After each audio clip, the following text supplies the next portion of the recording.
journey to uncover the reasons behind the collapse of lost civilizations in history. The collapse is never due to a single reason. There are whispers that only the quiet of the night can hear. They are the sound of the wind sweeping through dead cities, the echo of a forgotten melody, the story of an entire people who once existed gloriously, then suddenly vanished into the currents of time.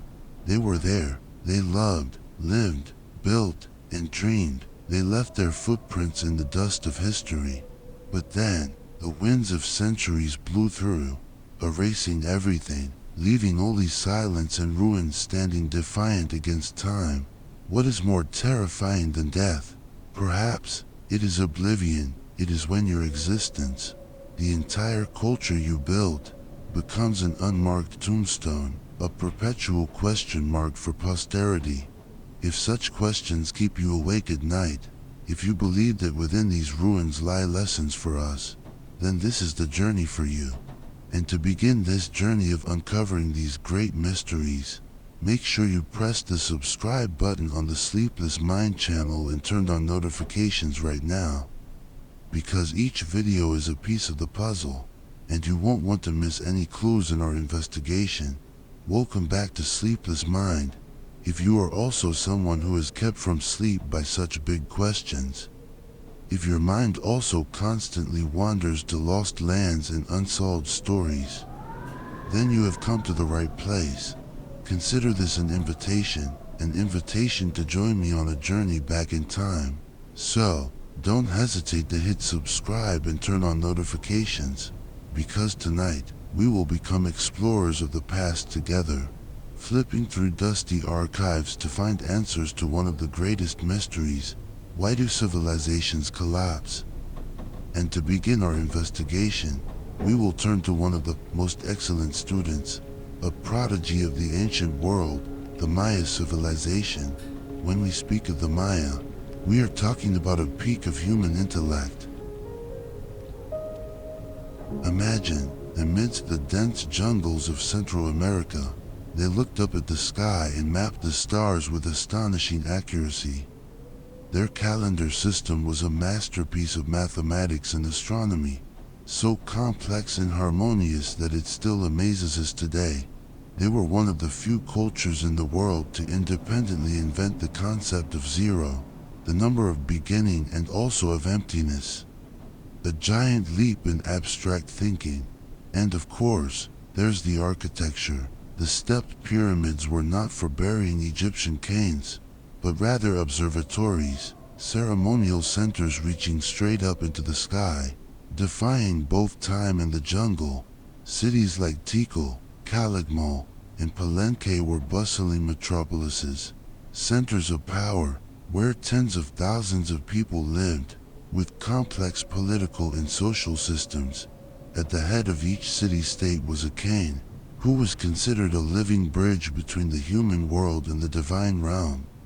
But this power was not a gift, it was a burden. Every dry season, every failed harvest, every defeat in battle was a blow to their divine prestige. The pressure to prove their power to the gods and to their own people always weighed heavily on the shoulders of the Mayan kings. They had a brilliant classic period that lasted over 600 years. They built, created, and dominated. It seemed as if this civilization would last forever. No, it didn't. Starting around the late 8th century, a deadly shift occurred. Grand construction projects abruptly halted. The carving of inscriptions on stelae ceased, and the great cities of the empire's heart were gradually abandoned, left for the jungle to reclaim what was rightfully its own. So, what happened? This wasn't an alien invasion or a mysterious plague that wiped out the entire population. The Maya didn't vanish. Their descendants are still here. What collapsed, what disappeared, was the social order, the political system that once supported that glorious civilization. And the cause, my friends, wasn't a single fatal blow, but a domino effect of collapse, beginning with a factor no king could control. It was the climate, nature, The mother who had nourished them for so long suddenly turned her back. Scientific studies from ice cores and lake sediments painted a terrifying picture. A super drought lasting a century struck the region. The sky became a lid, dry and merciless. Rivers ran dry. The cornfields, the lifeline of an entire people, withered under the scorching sun. Hunger began knocking on every door, and hunger is the most potent poison for trust and solidarity. As resources dwindled, the simmering wars between city-states erupted into a destructive conflagration. Now, they weren't just fighting for honor or to capture prisoners, they were fighting for survival. A desperate struggle for every drop of water, every remaining arable patch of land. Mayan society descended into an endless spiral of violence. And in that chaos, what did the elite, the kings and priests, do? This was the final, most tragic link in the chain of collapse. Faced with a systemic problem, they offered only symbolic solutions. Instead of seeking new water sources or developing drought-resistant agricultural methods, they reverted to what they had always believed. They built even taller temples, as if to scream into the ears of the gods. They ordered more bloody wars to obtain more sacrifices, hoping to appease the heavens' wrath. They blindly clung to an expired formula, a tragic stubbornness when reality had completely changed. And the people, they saw it all. They saw failed harvests, endless wars, and their king's helplessness. Trust, the last connecting thread, snapped. So, they made a revolutionary choice, but it happened in silence. They didn't rebel with swords. They rebelled with their feet. They quietly abandoned the centers of power, leaving the dying stone cities to seek new lands, smaller villages, returning to a simpler life, a more sustainable social order. They weren't destroyed, they actively abandoned a rotten system. The classic Maya civilization didn't collapse overnight. It faded gradually, like a great fire running out of fuel, leaving only glowing embers. Their story, that of such a wise people, ended in disintegration, leaving us a chilling warning across 1,000 years, that even the greatest minds can be imprisoned by their own ideology, and that no civilization is immune. Does every path to civilizational peak perhaps harbor a turn leading to the abyss? That is the question we will continue to explore. The greatest enemy is ourselves. Shocking self-inflicted collapses in history. The story of the Maya leaves us with a painful lesson about the fragility of social order, about a civilization, no matter how wise, that still succumbed to the fatal combination of natural disaster and its own human error. But it makes me constantly wonder, in their tragedy, the natural disaster element played a significant role. Were there any civilizations that collapsed without the need for a drought or a volcanic eruption? Could it be that humans, with all their creativity and ambition, have at times become their own biggest and sole enemy? That, my friends, is the self-destruction syndrome. Tragedies where humans actively saw off the very branch they're sitting on.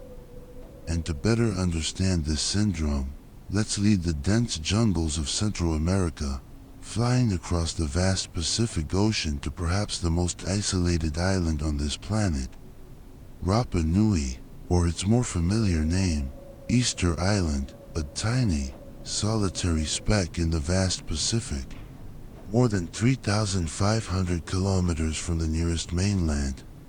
It's a microcosm, a perfect laboratory of human society, and its inhabitants conducted one of history's greatest and most tragic social experiments.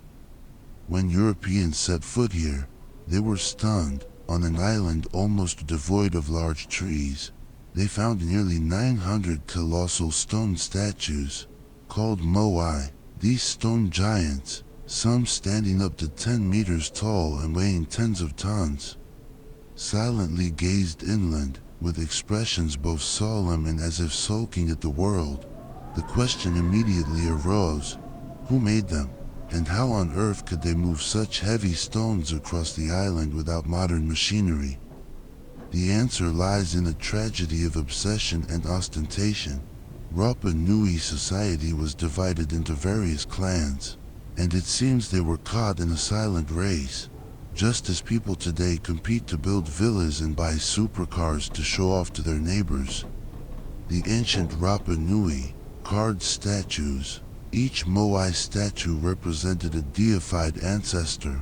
The clan that carved a larger, more magnificent statue implied they had more power, were more favored by the gods, and, of course, had more prestige in the eyes of other clans.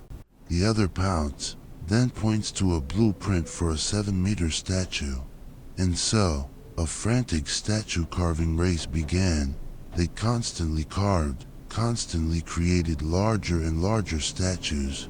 But to move these giants from the quarry to the coastal altars, they needed something extremely important: wood. The island, when the first Polynesians arrived, was originally covered by a dense palm forest. These large, straight palm trees were an invaluable resource, and so they cut down trees. They cut down trees to make ropes from bark. They cut down trees to make rollers and levers.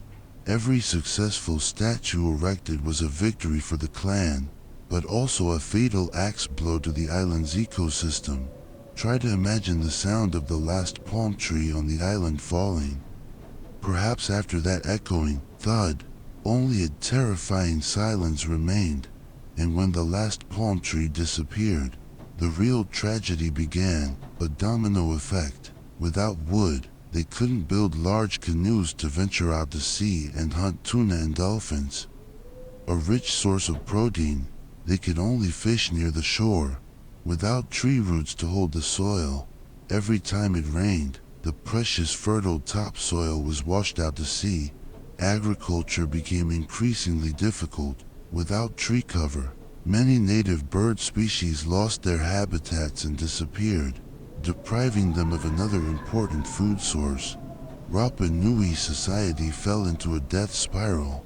From a society of engineers and artists, they became a society of the desperate. Famine ravaged the island. Wars erupted between clans. They no longer erected statues. Instead, they sought to topple their enemies' statues. And the most horrifying evidence suggests they resorted to the ultimate option for survival: cannibalism. Easter Island is a microcosm of Earth, a cold and cruel stone warning about the cost of ostentation, of endless competition, and of exploiting resources to the very last drop. If the Rapa Nui self-destructed out of obsession, our next victims disappeared due to something else, something equally human: stubbornness. Let's move from the Pacific Ocean to the North Atlantic, to a place with a beautiful name: Greenland, the Green Land. The person who named it was Eric the Red, a Viking forced to leave his homeland for murder. He was probably the first genius real estate broker and great con artist in history. To attract people from Iceland and Norway to the new land he found, he gave it an incredibly marketable name, even though 90% of its area was covered in ice. And the deception worked. Thousands of Vikings sailed, bringing their livestock, farming tools, and an entire European culture to this harsh land. The problem was right there. They brought Europe to the Arctic. It's like moving from the Mekong Delta to Sapa, but stubbornly refusing to wear warm clothes, insisting on wearing only traditional Vietnamese silk pajamas and demanding to grow wet rice on top of Fansaipan Peak. The Vikings were farmers. They were determined to live like European farmers. They raised cows and sheep, animals that needed a lot of hay to survive the long, harsh winters. They built stone churches in the European style. They wore woolen clothes, which weren't warm enough and not waterproof in the biting cold. Meanwhile, right beside them were the Inuit, masters of adaptation. The Inuit hunted seals and reindeer. They wore layers of clothing made from animal skins and furs, extremely warm and waterproof. They used compact and flexible kayaks. They had all the technology and knowledge needed to survive and thrive in the Arctic. Did the Vikings see them? Yes, they even traded with the Inuit, but they called the Inuit Skralingar, a derogatory term meaning wretches or weaklings. They refused to learn. They scorned the indigenous people's survival methods. Their pride and cultural conservatism prevented them from doing the most sensible thing, learning to adapt. And then, the decisive blow is struck. The Little Ice Age arrived around the 14th century. Temperatures dropped sharply, summers shortened, and winters grew longer. For the Inuit, it was just a minor change, but for the Vikings, it was a death sentence. Grass didn't grow fast enough to stock up for their livestock. Cows and sheep died of hunger and cold, and then, the Vikings also died of hunger and cold. They didn't collapse loudly in war. They faded silently and in the cold. The last record of them is a wedding in 1408. After that, nothing, only abandoned farms. Empty churches tell the story of a civilization that refused to change and paid the ultimate price. Two stories, two tragedies. One self-destructed out of an obsession to be superior. The other self-annihilated due to stubbornness, refusing to learn from others. One looked too much inward. The other looked outward with prejudiced eyes. Do you see the reflection of our society, of ourselves? In these stories, the obsession with endless economic growth and consumption, much like the Moai carving race, or the stubborn adherence to old ideologies and beliefs, refusing to listen and learn from other cultures, just like the Vikings in Greenland. If these stories make you pause for a second to reflect, to look back at the world we live in, then you are the reason Sleepless Mind exists. Be a part of this journey. Hit the subscribe button and turn on notifications, because in the next part, we will encounter those who were even unluckier, civilizations that didn't self-destruct but were wiped out by the universe itself. Absolutely, we will continue our journey. After witnessing civilizations self-destruct, it's time to face an even more formidable force, the very planet we live on. When the universe hits delete, victims of natural disasters, we have seen civilizations fall due to obsession and stubbornness. These were tragedies of human making, bitter lessons about our nature. But history holds even more tragic pages. Pages where humans, no matter how wise or talented, were merely fragile dust before the planet's wrath. Sometimes, the problem isn't you. The problem is you built your home in the wrong place, at the wrong time. This is the victims of fate category, where the universe itself presses the delete button, and our first victim is a civilization so beautiful that people believed it only existed in myth. The Minoan civilization on the island of Crete. They were the rich kids of the Bronze Age. They were artists, merchants, masters of the sea. Unlike other civilizations of their time, the Minoans seemed less concerned with war. Evidence shows their palaces, like the legendary Gnosis, were built as open labyrinths, without sturdy defensive walls. Why? Because their ultimate weapon was their powerful naval fleet, dominating the entire Aegean Sea. And their art, instead of depicting scenes of war or hunting, they painted walls with dancing dolphins, graceful octopuses, peaceful festivals, and religious rituals. It was a prosperous, refined, and peace-loving society. They lived a life that many of us today can only dream of. And then, on a fateful day around 1600 BC, the Thera volcano on what is now Santorini Island, only about 110 kilometers from Crete, awoke. But this was no ordinary eruption. It was one of the most horrific explosions in human history. thousands of times more powerful than the atomic bomb dropped on Hiroshima. For the Minoans, it was the end of the world, a destructive combo unleashed from the very depths of the earth. First came earthquakes and ash. An eruption caused terrifying seismic shocks, shaking and collapsing structures on Crete. Immediately after, a massive cloud of volcanic ash rose, obscuring the sun, turning day into dark night. A thick layer of ash fell, covering cities, poisoning water sources, and destroying all crops.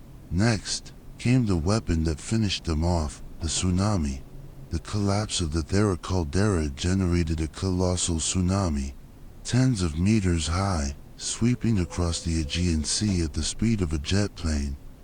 The Minoan fleet, their pride and protective shield, was crushed and submerged in an instant. Prosperous coastal cities were swept away by the wave without a trace. The Minoan civilization didn't disappear immediately, but they became a dying patient.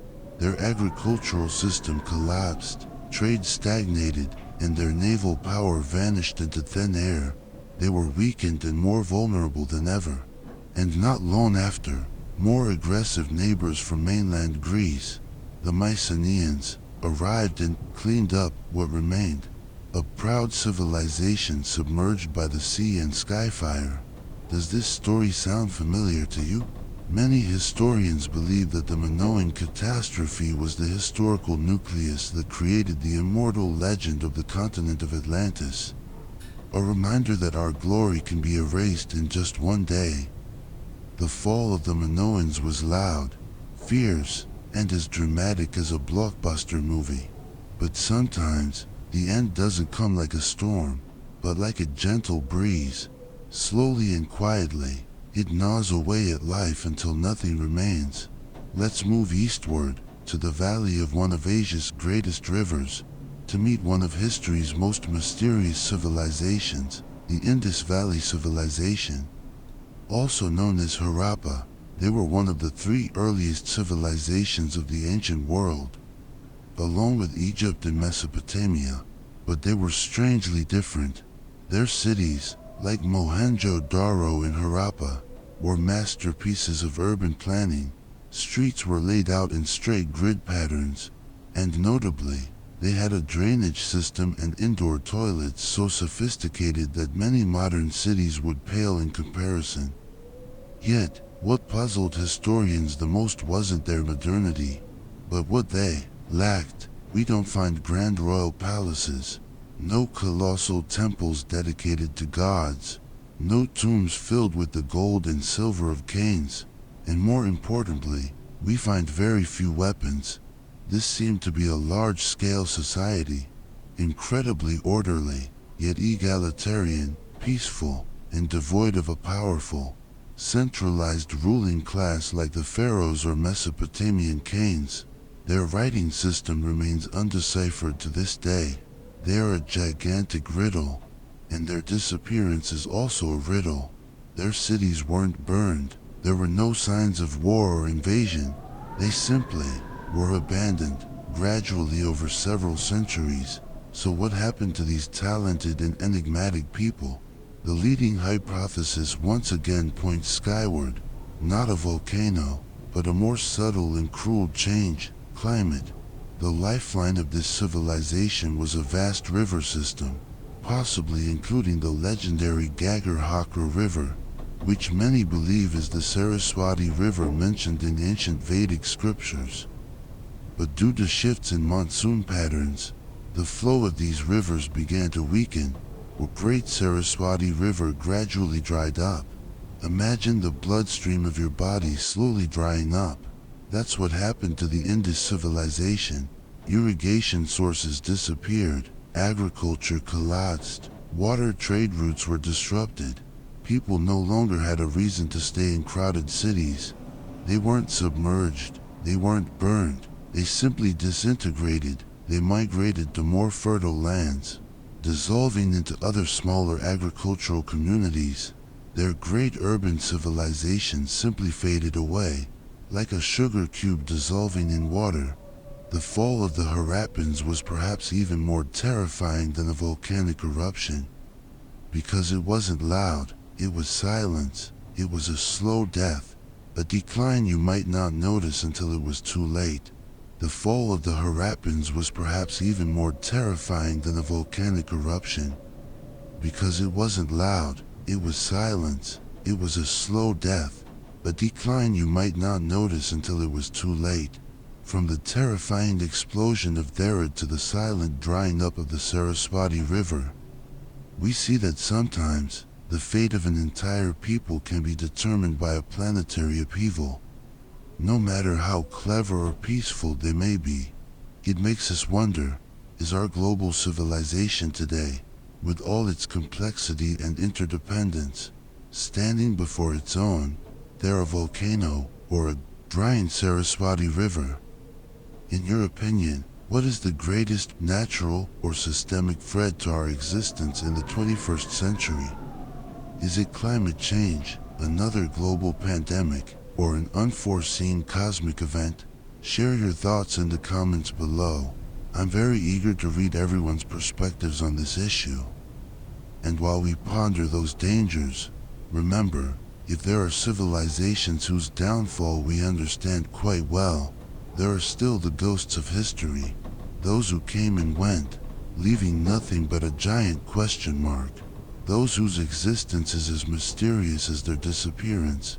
That will be our journey in the next part. Absolutely. After confronting the planet's wrath, it's now time for us to step into the mists of history, where there are only questions and silent ghosts.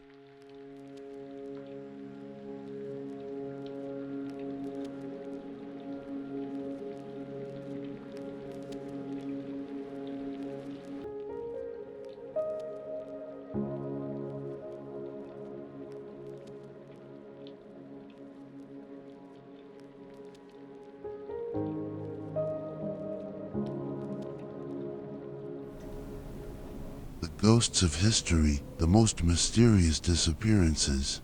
We have explored those who self-destructed and those who were victims of fate. In those stories, despite their tragedy, we still had fairly clear clues: a deforested area, a barren layer of clay, a layer of volcanic ash.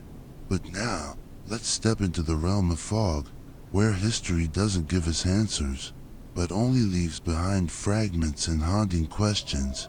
This is the time for the X-Files of archaeology, the true ghosts of the past. And the first ghost we encountered didn't leave behind stone cities, but a footprint stretching across an entire continent, then suddenly vanished. This is the Clovis Point.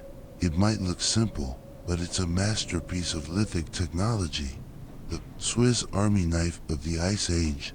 And it's also the calling card of a mysterious culture known as the Clovis culture, believed to be the first inhabitants to set foot and live widely across North America around 13,000 years ago. They weren't a civilization with kings and palaces. They were nomadic hunter-gatherer tribes, but don't underestimate them. They were master hunters, mammoth hunters. Imagine a world where woolly mammoths, giant ground sloths, and saber-toothed tigers still existed. The Clovis people were at the top of the food chain in that world. For a few centuries, their hallmark, the distinctive Clovis points, were found from Canada all the way down to Mexico. They were successful, and then, suddenly, poof, around 12.900 years ago, as if someone snapped their fingers, they vanished. Clovis points were no longer produced, and at the same time, another strange thing happened. Almost all the large animal species in North America also went extinct. Both the hunter and the hunted seem to have exited the stage of history together. Why? History detectives have two main hypotheses, which sound like Hollywood movie scripts. Hypothesis A: they were too good. This is called the overkill hypothesis. It suggests that the Clovis people were such efficient hunters that they hunted mammoths and other large animals to extinction. When their primary food source was gone, they themselves couldn't survive, and their society disintegrated. In other words, they were such good hunters that they permanently put themselves out of a job. A simple, plausible hypothesis, but perhaps too simple. Hypothesis B. The sky fell. This is the more dramatic hypothesis. It suggests that this simultaneous disappearance was not random, but due to a cosmic catastrophe. The Younger Dryas impact hypothesis proposes that one or more fragments of a comet exploded in the skies over North America. The explosion didn't create a giant impact crater, but it caused terrifying shock waves, widespread wildfires across the continent, and released a large amount of dust into the atmosphere, causing a mini-nuclear winter and a sudden cooling of the climate. This catastrophe wiped out both the large animals and the hunters who preyed on them. An apocalyptic scenario that explains the sudden and simultaneous disappearance of an entire ecosystem. We may never know for sure. The Clovis people remain a ghost, a reminder that even the first, the most successful, can be erased from history. If the Clovis people were a ghost of prehistory, our next culprit is a ghost of civilization, an unseen adversary who came and burned an entire world. They are known by a mysterious name, the Sea Peoples. Let's go back to around 1200 BC. The world in the eastern Mediterranean was at the peak of the Bronze Age. It was the first globalized world with powerful superpowers, the Hittite Empire in Turkey, the Mycenaean kingdoms in Greece, and mighty Egypt to the south. They traded, they signed treaties, they waged war, but it was a stable system. And then, within just a few decades, everything collapsed. Great cities from Greece to Turkey were burned down, trade routes were shattered, writing disappeared in many places, an entire world order crumbled, a dark age descended. Who was responsible for this widespread collapse? The only clear clue comes from Egypt. On the walls of the Medinet Habu temple, Pharaoh Ramesses III had magnificent bas-reliefs carved, boasting about how he defeated an alliance of mysterious invaders he called the Peoples of the Sea. These bas-reliefs depict a fierce battle, but they also show something strange. These invaders weren't just warriors. They were accompanied by their families, wives and children, on ox carts loaded with belongings. This doesn't look like a mere invading army. This looks like a massive, desperate migration. So, who are the Sea Peoples? This is one of history's biggest questions. No one knows for sure. They are like the anonymous of the ancient world. Were they refugees, victims of drought and famine in their homelands, perhaps in Europe or Anatolia, forced to migrate and raid to survive? Or were they an alliance of mercenaries who turned on their masters? A multinational army that realized plundering was easier than serving? Or were they the very groups we later came to know by other names? Like the Philistines in the Bible, they are a historical black hole. They built nothing, only destroyed. They pressed the reset button for a vast region, paving the way for new empires like Greece and Rome to rise later. They're proof that sometimes, chaos doesn't come from within, nor from natural disaster, but from mysterious strangers from across the sea. The story of the Sea Peoples is a fascinating blank space in history, and historians are still debating it. Now it's your turn to be the detective. Who do you think the Sea Peoples really were? A pirate confederacy, the first climate refugees, or some other mysterious force? Leave your hypotheses, no matter how wild, in the comments below. Who knows? Among the thousands of sleepless minds of Sleepless Mind, someone might just have the answer. From prehistoric ghosts to Bronze Age destroyers, we've seen that history is full of gaps and unanswered questions. And in the final part, we will do the most frightening thing: turn the mirror of history back on ourselves. to see if we are perhaps writing a mysterious chapter for future generations.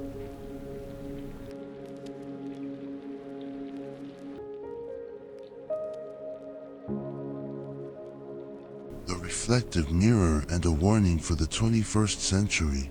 And so, after a long journey through the tombs of empires, we have returned to this room, to the blue light of the screen, to the 21st century. Every journey comes to an end, but the most important questions are only just beginning. After witnessing countless ways a civilization can fade, from shooting itself in the foot, being struck down by fate, to vanishing into a mysterious fog, what can we glean for ourselves? If we string all these tragedies together, we will see patterns, terrifyingly repetitive, patterns of collapse. First, the resource trap. A civilization develops based on a finite resource, exploits it to depletion, and then collapses when that resource disappears. That's the story of Easter Island's forests, the Maya's water, and the entire Indus civilization. Second, stubbornness is suicide.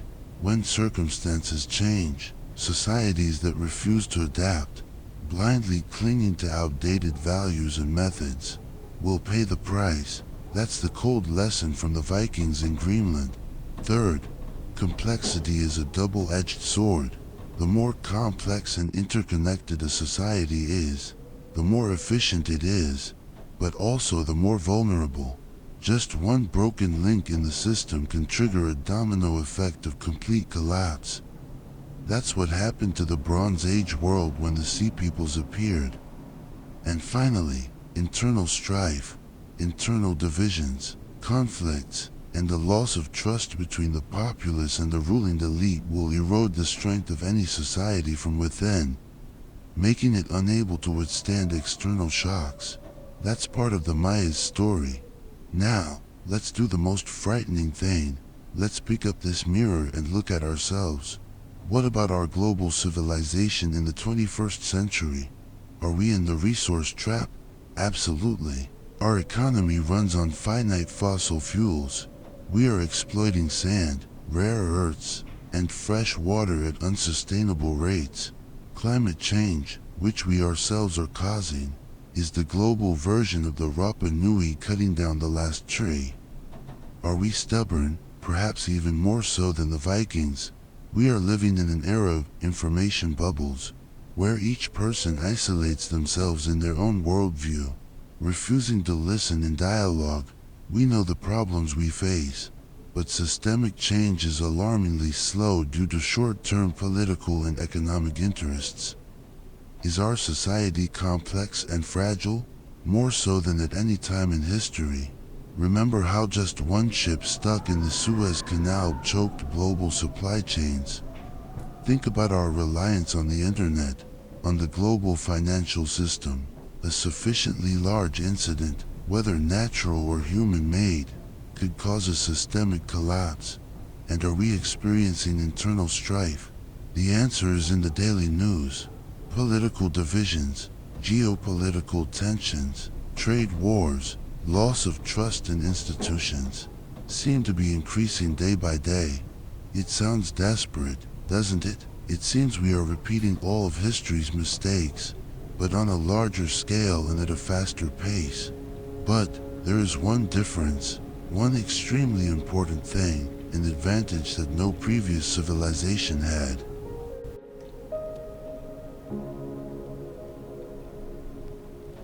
We are the first civilization to know about all the civilizations that collapsed before us.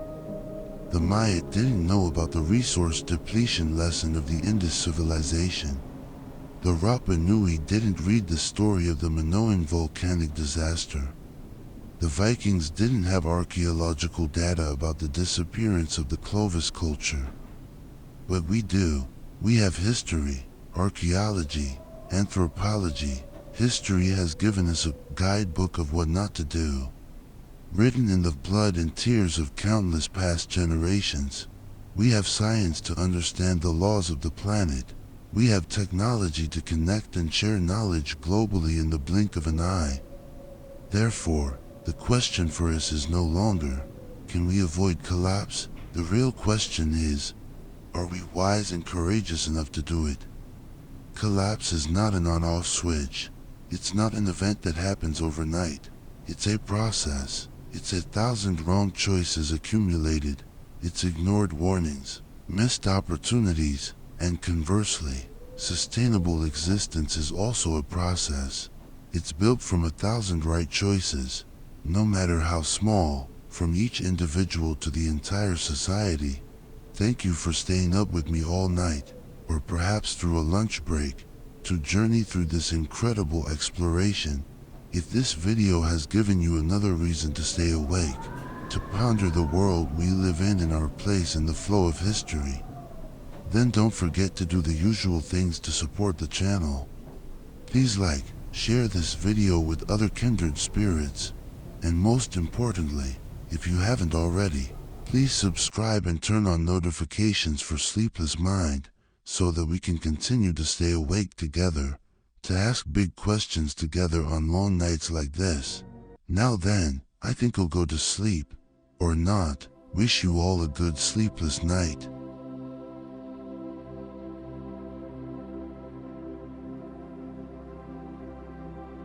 And if you've made it all the way here, thank you. You've stayed with me through every shadow, every whisper, every unraveling thread. But now, it's time to let go. I've prepared something special, a piece of music that won't ask anything from you.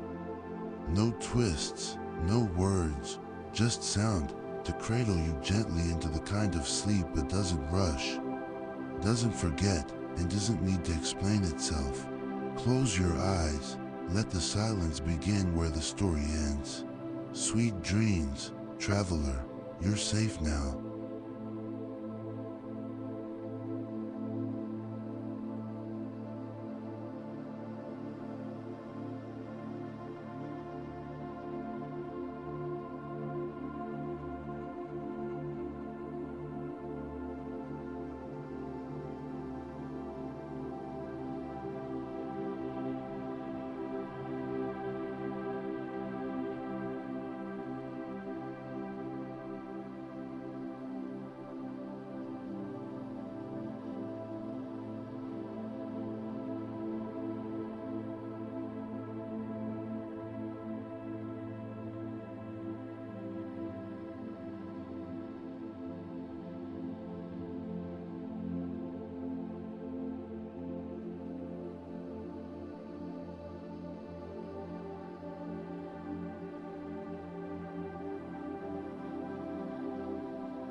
Hey, if you're still awake, then maybe you're a bit like me, someone who doesn't fall asleep so easily.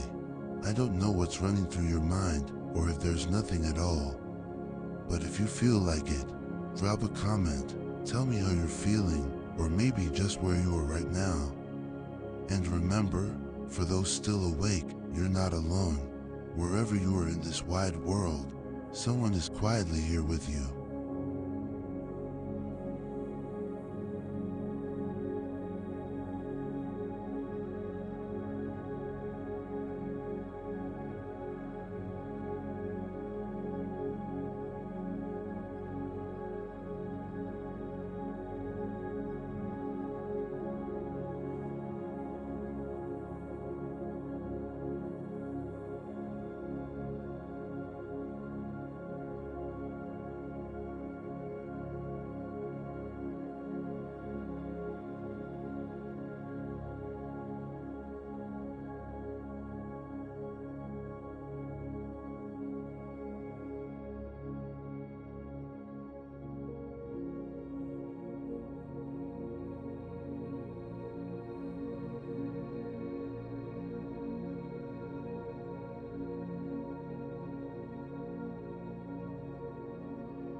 halfway through this quiet journey into sleep. And if you're still here, maybe your mind is still holding on to something. Would you share it with me? A feeling, a dream, or even a story you'd like us to explore in the nights to come. Who knows, maybe your dream will become our next adventure. And hey, wherever you are, you're not alone. There are others listening beside you, right now.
if you're still hearing these words, then let me say something from the heart.